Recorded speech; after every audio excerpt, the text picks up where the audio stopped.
आज हमारा लेक्चर है प्रिंसिपल ऑफ बैंकिंग का, lecture number 6, chapter number 8। Last time हम लोगों ने डिस्कस किया था सिक्योरिटी के हवाले से, फिर हम लोगों ने कुछ गुड्स, टाइटल ऑफ गुड्स के हवाले से पढ़ा था कि जो सा है वो कुछ ऐसी चीज़ें या कुछ ऐसे डॉक्यूमेंट्स भी हैं जिनको लिखवा के हम बैंक से क्या कर सकते हैं, लोन ले सकते हैं एज अ सिक्योरिटी। हम लोगों ने मूवेबल प्रॉपर्टी के बारे में भी डिस्कस किया था। मूवेबल प्रॉपर्टी क्या होती है? ऐसी प्रॉपर्टी जिसको आसानी से एक जगह से दूसरी जगह मूव किया जा सके और उसको बैंक के पास रखवा के अगर लोन लिया जाए तो वो आपकी मूवेबल प्रॉपर्टी कहलाती है। और वो टर्म जो सा आपको पता है कि वो प्लेज कहलाती है। आज हम लोग डिस्कस करेंगे इमूवेबल प्रॉपर्टी यानी कि गैर मनकूला जायदाद।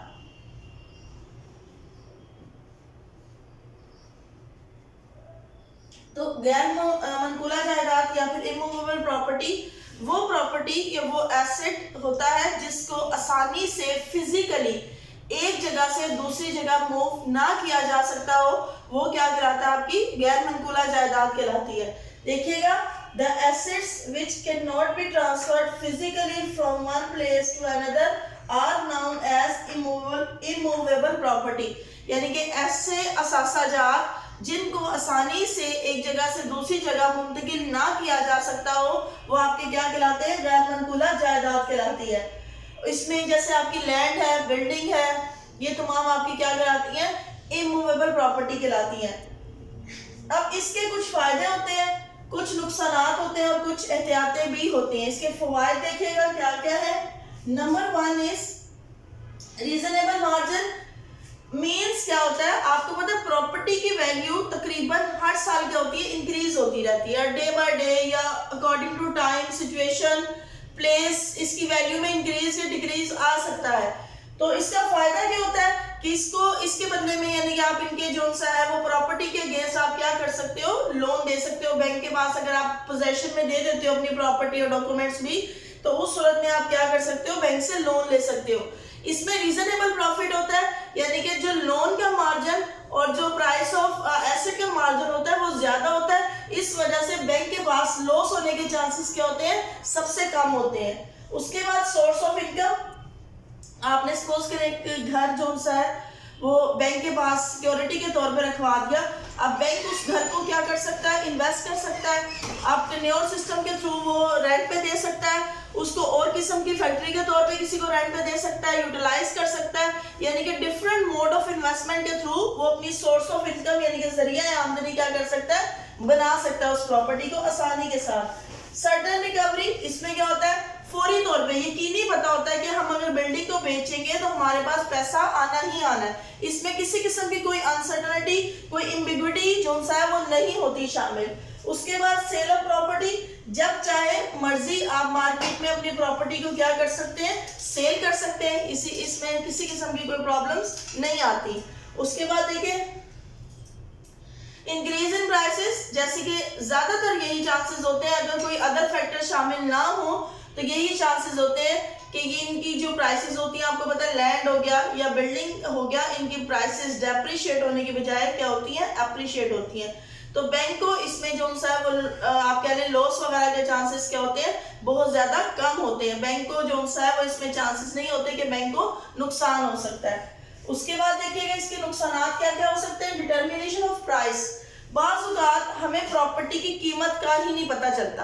आप देखिए place to place, time to time, even person to person vary करती है प्रॉपर्टी की प्राइसेस।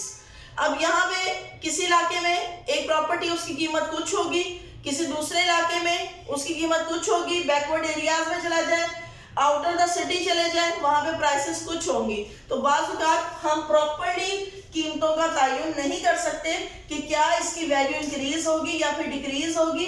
तो बाज़ औक़ात जो है वो बैंक को इस सूरत में नुकसान, अगर बैकवर्ड एरिया में जमीन है और बैंक ने उसके बदले में कर्ज दे दिया है, उस सूरत में क्या हो सकता है? बैंक को नुकसान का सामना भी करना पड़ सकता है। रियल ओनरशिप, बाज़ औक़ात आपको पता है प्रॉपर्टी में बहुत ज्यादा मसाइल होते हैं। बाज़ औक़ात आपको पता है इंतकाल पजीरी नहीं हुई होती, किसी के नेम ट्रांसफर नहीं हुई होती, डिफरेंट तरह की आपकी रजिस्ट्रीज होती हैं, उसमें प्रॉब्लम हो जाते हैं। बाज़ लोग फेक डॉक्यूमेंट्स बनवा लेते हैं, बाज़ औक़ात लोगों ने जमीनों पर कब्जा किया होता है उसको अपने नाम करवा लेते हैं। तो क्लियर इसमें ओनरशिप नहीं होती, इसमें फ्रॉड के भी चांसेस क्या होते हैं? ज्यादा से ज्यादा होते हैं। फिर कॉस्ट, ये इसको बिल्डिंग अगर बैंक अपने पास रखता है एज अ सिक्योरिटी तो बैंक को ये कॉस्टली पड़ती है, क्योंकि बाज़ अगर खुदा ना खास्ता कोई हादसा हो जाए, आग लग जाए, कुछ भी हो जाए, तो बैंक को जो सा है वो इसके अखराजात क्या करने पड़ेंगे, बर्दाश्त करने पड़ेंगे। बैंक को उस सूरत में क्या हो सकता है, नुकसान भी हो सकता है। उसके बाद देखिए मेंटेनेंस डिफिकल्टी इन सेल। बाज़ आपको पता है प्रॉपर्टी सेकंड्स में सेल नहीं कर सकते आप, जैसे शेयर्स है, मूवेबल प्रॉपर्टी है, आप फौरी तौर पे मार्केट में जाते हैं उसको आसानी से कैश में कन्वर्ट कर लेते हैं। गोल्ड है, आप मार्केट में जाते हैं उसको आसानी से क्या कर लेते हैं, कैश में कन्वर्ट कर सकते हैं। लेकिन ये जो इमूवेबल प्रॉपर्टी है ये आसानी से मार्केट में सेल नहीं होती। लोग बाजुकात इंटरेस्ट लेते हैं, ये आपकी इकोनॉमी पे भी डिपेंड कर रहा होता है। बाजुकात इन्वेस्टमेंट इंक्रीज होती है, बाजुकात इन्वेस्टमेंट्स नहीं होती, तो उस सूरत में लोग अपना पैसा इन्वेस्ट नहीं करते इमूवेबल प्रॉपर्टी में। मेंटेनेंस, जैसे ऊपर भी मैंने बताया, बाजुकात इसकी मेंटेनेंस के अखराजात, बाजुकात अगर घर को कोई नुकसान हो जाता है उस सूरत में भी बैंक को क्या करना पड़ेगा, वो पे करना पड़ेगा। उसके बाद natural hazards, natural disasters, earthquake आ जाता है, फ्लड आ जाता है, अगर बिल्डिंग को कोई नुकसान होता है तो उसकी वैल्यू तो खत्म हो जाएगी, यानी कि सिर्फ जमीन की वैल्यू रह जाएगी, बिल्डिंग की वैल्यू क्या हो जाएगी, खत्म हो जाएगी। तो उस सूरत में बैंक को क्या कर सकता है, नुकसान का सामना करना पड़ सकता है। उसके बाद देखिए प्रिकॉशंस, इसमें क्या क्या एहतियातें हैं जो कि बैंक अडॉप्ट करके जो है वो लॉस से या नुकसान से क्या कर सकता है, बच सकता है। इसमें देखिए डिस्प्यूटेड ओनरशिप, अभी यहाँ पे भी हमने डिस्कस किया था नुकसानात में भी कि बाजुकात झगड़े वाली जमीनें होती हैं। फलां बंदा कहता है कि मेरी जमीन है, फलां बंदा कहता है मेरी जमीन है, वो कितने सालों से जो सा है वो केसेस चलते आ रहे होते हैं, यानी कि उनका कोई सलूशन नहीं होता। उस सूरत में भी बैंक को अगर कोई एक पर्सन भी मुकदमा जीत जाता है और वो पर्सन मुकदमा जीत जाता है जिसके नाम प्रॉपर्टी नहीं थी, तो बैंक को क्या करना पड़ सकता है, नुकसान का सामना भी करना पड़ सकता है। ऑलरेडी सिक्योर्ड, बाजुकात लोग डॉक्यूमेंट्स किसी के पास रखवा देते हैं, बैंक से कर्ज ले सकते हैं, और बाजुकात क्या करते हैं, बिल्डिंग की पोजेशन किसी दूसरे बैंक को दे देते हैं।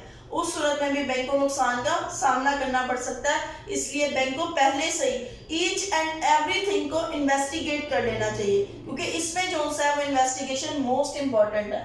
उसके बाद देखिए ट्रांसफरेबिलिटी, यानी कि इसमें जो सा है ये बाजुकात बैंक को चाहिए कि ऐसी प्रॉपर्टी अपने पोजेशन में ले जो कि एक पर्सन से दूसरे पर्सन के नाम क्या हो सके, आसानी से ट्रांसफर हो सके। बाज रजिस्ट्रीज ऐसी होती हैं जो कि आप कह रहे हैं निगोशिएट नहीं होती, जो कि ट्रांसफर नहीं हो पाती, तो वहां पे बैंक को जो है वो सेलिंग में प्रॉब्लम्स आ सकती है, बैंक आसानी से उनको मार्केट में सेल नहीं कर सकता। उसके बाद देखिए अपीयरेंस और कंडीशन, बैंक को जो बिल्डिंग वगैरह है या लैंड है उसकी अपीयरेंस और कंडीशन देख लेनी चाहिए। अगर देखिए बिल्डिंग खस्ता हाल है तो हल्के से अर्थक्वेक से भी वो बिल्डिंग गिर सकती है, तो बैंक को जो है वो ये चीजें तमाम उसकी अपीयरेंस उसकी कंडीशन देख लेनी चाहिए कि बिल्डिंग की हालत कैसे, अगर खस्ता हाल होगी तो उसके ऊपर अखराजात भी बैंक को ज्यादा पे करना पड़ेंगे।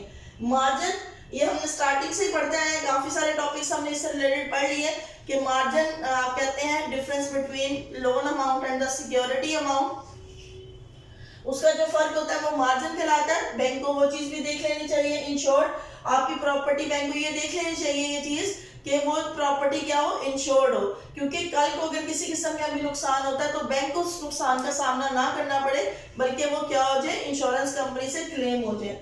उसके बाद एक्सपर्ट ओपिनियन, बैंक को प्रॉपर्टी एज अ सिक्योरिटी लेने से पहले किसी माहिरीन की जो है वो राय ले लेनी चाहिए, ताकि जो है कल को मुतवक्का किसी किस्म के नुकसान से क्या किया जा सके, बचा जा सके।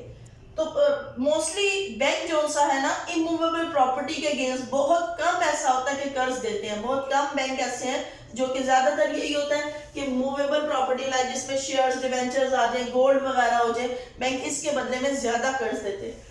इसके बाद नेक्स्ट आपका टॉपिक है, ये वाला जो टॉपिक हम लोगों ने अभी पढ़ा है इमूवेबल प्रॉपर्टी, ये भी आप लोगों ने सिर्फ शॉर्ट क्वेश्चन के पॉइंट ऑफ व्यू से करना है। ये जो हम लोग लाइफ इंश्योरेंस पॉलिसी पढ़ने लगे हैं ये भी आप लोगों ने सिर्फ और सिर्फ short question point of view से करना है, ये लॉन्ग क्वेश्चन में नहीं आते।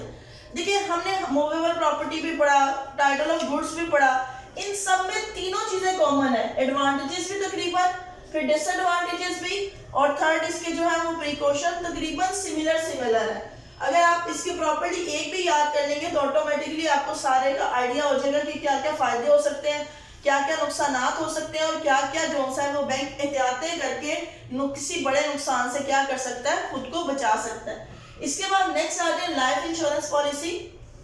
या हम लोगों ने, आपको याद होगा, इंश्योरेंस का पूरा टॉपिक पढ़ा था कॉमर्स में, जिसमें हमने इंश्योरेंस में लाइफ इंश्योरेंस पढ़ी थी, एक्सीडेंटल इंश्योरेंस पढ़ी थी, मैरीन इंश्योरेंस पढ़ी थी, फायर इंश्योरेंस पढ़ी थी। चारों हम लोगों ने टाइप्स पढ़ी थी, यानी कि आग लगने की वजह से बाजू का नुकसान हो सकता है, जिंदगी का बीमा जो है वो करवाया जा सकता है, किसी हादसाती बीमा भी करवाया जा सकता है। इंश्योरेंस होता क्या है? इंश्योरेंस एक ऐसी फैसिलिटी है या जो कि प्रोवाइड करती है इंश्योरेंस कंपनी, एक स्पेसिफिक कंपनी है जो कि इंश्योरेंस को ही डील करती है, वो प्रोवाइड करती है। किस चीज से आपको प्रोवाइड करती है, क्यों, क्या इसमें फैसिलिटीज होती हैं कि सपोज करें ये डाइस है, अगर मैं इसकी इंश्योरेंस करवा लेती हूँ, इसको इंश्योर करवा लेती हूँ, कल को ये किसी रीजन की वजह से टूट जाता है, खराब हो जाता है, तो मुझे वक्ती तौर पे पैसा इस्तेमाल नहीं करना पड़ेगा, बल्कि जो इसके नुकसान की तलाफी है, कंपनसेशन है, वो कौन करेगा? ऑब्वियसली बात है, वो इंश्योरेंस कंपनी करेगी। इसी तरह same as it is life insurance भी है। लाइफ इंश्योरेंस में आप एक स्पेसिफिक एज है वो इंश्योरेंस कंपनी बता देती है कि सपोज करें वो 60 साल एज है, वो कहते हैं अगर तो 60 साल तक आप जिंदा रहते हैं तो आपको 60 साल के बाद आपकी जो इंश्योरेंस का पैसा होगा वो सारे का सारा मिल जाएगा। लेकिन अगर आपकी 60 साल से पहले डेथ हो जाती है तो उस सूरत में आपके जो फैमिलीज होती हैं या जो हायर्स होते हैं, उनको आपके वर्सा वगैरह होते हैं, उनको आपका पैसा क्या होता है? दे दिया जाता है। 60 साल तक अगर आप अलाइव हैं तो आप वो पैसा लमसम भी ले सकते हैं, इंस्टॉलमेंट के बाद। देखिए लोग 60 ईयर्स में रिटायर्ड हो जाते हैं, वो कहते हैं बाद में हम वो पैसा कहाँ पे यूटिलाइज करेंगे, तो क्यों ना हम एक इन्वेस्टमेंट ही कर लें। वो अपनी लाइफ की क्या करवा लेते हैं? इंश्योरेंस करवा लेते हैं। 60 ईयर्स के बाद वो घर बैठे जो सा है वो अपनी एक पेंशन की सूरत में, एक इंस्टॉलमेंट की सूरत में क्या करते हैं? इंश्योरेंस कंपनी से पैसा लेते रहते हैं। वो लमसम भी ले सकते हैं और किसी इंस्टॉलमेंट्स की सूरत में भी मंथली बेसिस पे भी ले सकते हैं। देखिएगा, a life policy is a contract between a certain person and the insurance company in which the insurance company promises to pay a stated sum of money either on his death, on his attainment of a certain age। मैंने आपको बताया या तो जो सा उसकी death की सूरत में उसको उसके मुर्सा को दे दिए जाते हैं पैसे, या फिर अगर वो जिंदा है तो जो सर्टेन एज लिखी गई होती है उसके बाद उसको लमसम या फिर मंथली बेसिस पे पे कर दिए जाते हैं। प्रोवाइडेड द प्रीमियम, प्रीमियम क्या होता है? जो हर साल हम अमाउंट इंश्योरेंस कंपनी को पे करते हैं वो उसकी क्या कहलाती है? प्रीमियम। जितना प्रीमियम आप पे करते हैं उतना ही कंट्रीब्यूट जो इंश्योरेंस कंपनी होती है, इंश्योरेंस कंपनी होती है, वो आपको पे करती है।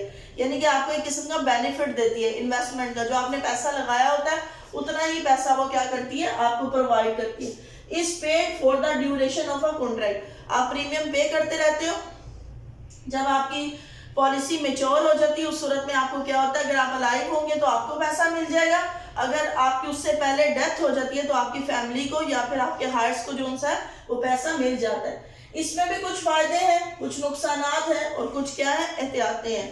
फायदे क्या होते हैं? इसको भी, ये जो पॉलिसी होती है आपको पता है कि इतने साल बाद हमें पैसा मिलना ही मिलना है, 10 साल 15 साल बाद हमें ये पैसा मिल जाना है। उस सूरत में आप वो बैंक के पास रखवा के क्या कर सकते हो? बैंक से लोन भी ले सकते हो। इजी वैल्यूएशन, आसानी से इसकी वैल्यू का पता होता है कि भाई 10 साल बाद इतना पैसा मिल जाएगा। इजी सुपरविजन, इसको आसानी से इसकी देखभाल, एक डॉक्यूमेंट्स होते हैं, आसानी से इसकी देखभाल की जाती है, इसमें किसी किस्म की कोई प्रॉब्लम नहीं आती। असाइनमेंट, किसी भी शख्स को आप असाइन करके इसमें कर्ज ले सकते हैं बैंक से। रीएक्सेप्टेंस, रीएक्सेप्टेंस का वही पॉइंट ऑफ व्यू है जो कि हम लोगों ने रीडिस्काउंटिंग का पढ़ा था कि बाज़ औक़ात अगर बैंक को भी पैसों की जरूरत पड़ गई है तो उस सूरत में बैंक सेंट्रल बैंक के पास रखवा के ये पॉलिसी उससे दोबारा से कर्ज ले सकता है। उसके बाद सरेंडर वैल्यू, आपकी जितनी जितनी इंश्योरेंस वैल्यू इंक्रीज होती जाएगी आपकी सरेंडर वैल्यू भी क्या होती जाएगी? बढ़ती जाएगी। आपकी इंश्योरेंस की लाइफ भी क्या होगी? इंक्रीज होगी। श्योरिटी क्या होती है? इंक्रीज होती रहती है। इसी तरह से कुछ डिसएडवांटेजेस हैं, कुछ नुकसान हैं, जैसे जैसे इसके फायदे भी हैं। एक्सप्लेनेशन ऑफ फैक्ट्स, बाज़ औक़ात आपको पता है लोग इंश्योरेंस करवाते हैं लेकिन अब एक सपोज करें एक पर्सन था, उसको ऑलरेडी कैंसर था, लेकिन जो सा है उस कैंसर की डिटेल इंश्योरेंस कंपनी को नहीं दी गई। अब वो सपोज करें इंश्योरेंस, अब वो तो 10 साल की थी, वो 2 साल बाद ही उसकी डेथ हो जाती है कैंसर से, तो उस सूरत में प्रॉब्लम हो सकती है कि इंश्योरेंस कंपनी वो पैसा पे नहीं करती, क्योंकि लोगों ने वो जो हकीकत थी उसकी बीमारी की वो क्या की थी? छुपाई भी थी। क्योंकि इसमें डिजीज नहीं शामिल होती। लाइफ इंश्योरेंस पॉलिसी में कभी भी डिजीज डेथ शामिल नहीं होती, बल्कि जो नेचुरल डेथ होती है वही शामिल होती है इसमें। उसके बाद पेमेंट ऑफ प्रीमियम, अगर वो प्रीमियम ही नहीं पे करता उस सूरत में भी बैंक को जो सा वो नुकसान हो सकता है कि अगर वो शख्स सालाना जो प्रीमियम पे किया जाता है वो ही ना पे करे तो इंश्योरेंस कंपनी तो वो पैसा 10 साल बाद नहीं पे करेगी, तो उस सूरत में भी बैंक को नुकसान हो सकता है। इरेगुलर कॉज ऑफ डेथ, मैंने अभी जैसे कि बताया कि अब उसको बीमारी थी कोई, यानी कि उसमें जो नई बात लिखी गई थी उस तरह से उसकी डेथ हो जाती है, किसी एक्सीडेंट में डेथ हो जाती है, उस सूरत में भी जो सा है वो बात नहीं इंश्योरेंस कंपनी में लिखी गई तो इंश्योरेंस कंपनी वो पैसा क्लेम नहीं करती, उस सूरत में भी बैंक को नुकसान हो सकता है। प्रिकॉशंस, बैंक को क्या क्या ऐसी एहतियातें करनी चाहिए जिसके थ्रू बैंक क्या कर सकता है, नुकसान से बच सकता है। रिस्ट्रिक्शन ऑन असाइनमेंट, असाइनमेंट पे रिस्ट्रिक्शन पाबंदी देख ले कि भाई किसी को साइन करते हुए ये पाबंदी तो नहीं है कि हम किसी दूसरे शख्स के नाम इंश्योरेंस पॉलिसी को ट्रांसफर नहीं कर सकते, क्योंकि इसमें ये नॉन निगोशिएबल डॉक्यूमेंट होता है, ये ट्रांसफरेबिलिटी इसमें नहीं होती, तो इसको पहले से बैंक को जो सा है वो प्रॉपर्ली देख लेना चाहिए। पेमेंट ऑफ प्रीमियम, बैंक को ये भी बात देख लीजिए क्या ये शख्स का पहले जो रिकॉर्ड है ये प्रीमियम पे करता रहा है, कहीं ये डिफॉल्टर तो नहीं है, कहीं ये इंसॉल्वेंट तो नहीं हुआ हुआ, उस सूरत में अगर ये ऐसा है तो बैंक को ये पहले से देख लेना चाहिए। एडमिशन ऑफ एज, बैंक को ये भी बात देख लेनी चाहिए कि जब वो इंश्योरेंस उसने करवाई थी उस वक्त उसकी एज क्या थी, क्योंकि अगर जो सा है सपोज करें उसके 1 साल बाद, 2 साल बाद, 3 साल बाद ही उसकी डेथ हो जाती है तो उस सूरत में उतना पैसा इंश्योरेंस कंपनी क्लेम नहीं करती। उसके बाद एंडोमेंट पॉलिसी, ये सारी की सारी पॉलिसी बैंक को देख लेनी चाहिए, इसमें टर्म्स एंड कंडीशन बैंक को देख लेना चाहिए कि जो इंश्योरर कंपनी और जो जिसने इंश्योरेंस करवाई हुई है उस पर्सन के दरमियान क्या कॉन्ट्रैक्ट है, वो डॉक्यूमेंट्स फेक तो नहीं, वो डॉक्यूमेंट्स हर चीज वो पूरी की पूरी पॉलिसी बैंक को चेक एंड बैलेंस कर लेनी चाहिए। मार्जिन, मार्जिन का आपको पता है कि अमाउंट ऑफ सिक्योरिटी और लोन के अमाउंट के दरमियान जो फर्क होता है वो मार्जिन, वो भी बैंक को देख लेना चाहिए कि जो वो लोन दे रहा है इंश्योरेंस पॉलिसी के डॉक्यूमेंट की अमाउंट उससे क्या होनी चाहिए, ज्यादा होना चाहिए। लास्ट आपका आ जाता है रिप्यूट ऑफ इंश्योरेंस कंपनी।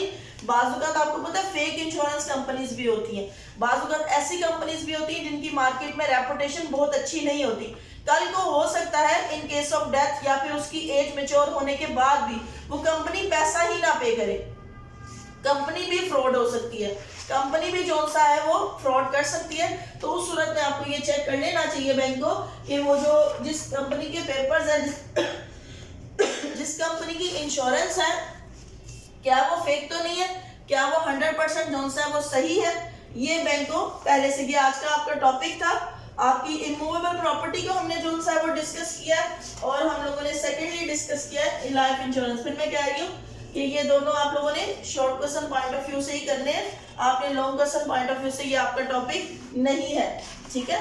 और जो सा इसमें आपने शॉर्ट क्वेश्चन मैंने आपको बता दिया, आप लोगों ने तकरीबन एडवांटेजेस, डिसएडवांटेजेस और प्रिकॉशंस इसमें सेम है, इसमें इसको आप देख लीजिएगा, तकरीबन पूरे ही चैप्टर में सेम है। Thank you so much.